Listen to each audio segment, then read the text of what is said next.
So for UFC 281, the matchup that I keep getting asked most about is Mike Chandler and Dustin Poirier. I have 2 fights with both of these guys. 2 fights with Dustin, 2 fights with Chandler.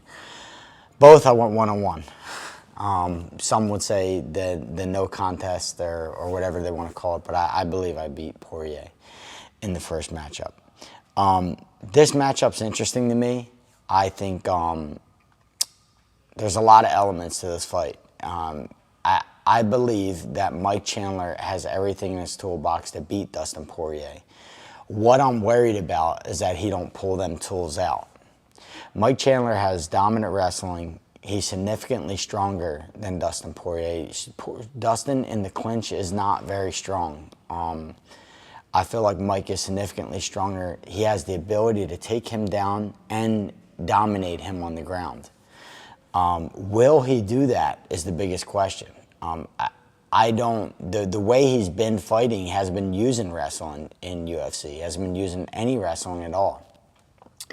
Here's where it can get interesting is that Mike Chandler, there's title implications now.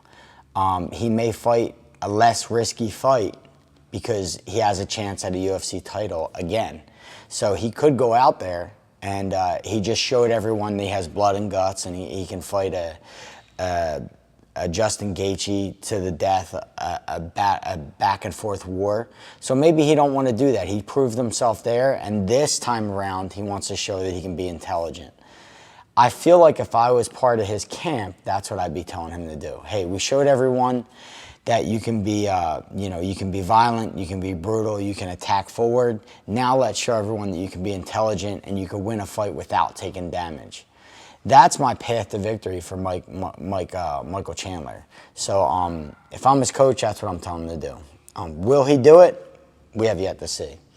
When I'm looking at Dustin Poirier and I'm looking at his path to victory, I feel like if Mike's going to wrestle, Dustin has a really good guillotine that he can wrap people up in and catch them there. He has a really tight one. And I feel like Dustin just keeping him on the outside. And if Mike wants to engage in that boxing battle, let him. Counterpunch him. I feel like he has a much better boxing. He's much better versed in boxing. And Dustin does this thing that the Diaz's do.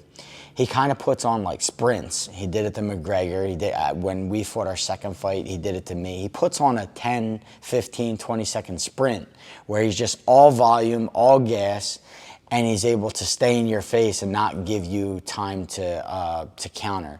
And I feel like them sprints against someone like Mike Chandler might work because I feel like Mike's biggest weakness is his boxing defense.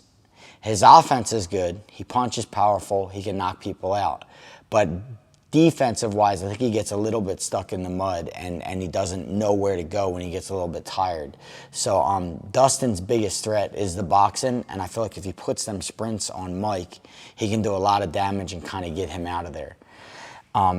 Crazy interesting fight. Any guy could win this fight, standing up or on the ground.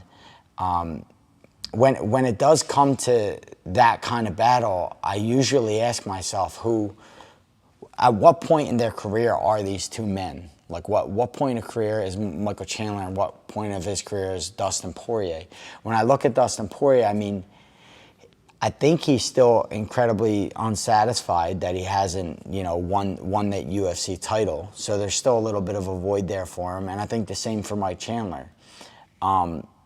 Dustin does have the recognition of the fans of an all-time great. Mike hasn't got that yet. And I think Mike's really unsatisfied about, maybe his run in the UFC. It's been entertaining, but I don't think it's up to par for him. I think he's unsatisfied, and it's really going to come down to who wants it more. If I had to pick a winner for this fight, I'm going to go with. I'm gonna go with Dustin Poirier. I'm gonna go with Dustin because I believe Mike is gonna try to stand up and try to pull out a back and forth stand up battle against him at Madison Square Garden again and hope that works. I hope he doesn't. I hope he can easily win this fight on the ground. If he wrestles him, he can dominate him. He's much stronger, and he can beat him up on top. But I feel like maybe he can't run from himself, and he's going to get in one of them blood and guts war with Dustin Poirier, and I don't think he wins there. So I'm gonna have to go with Dustin Poirier for the win here, and that's my final pick for that fight.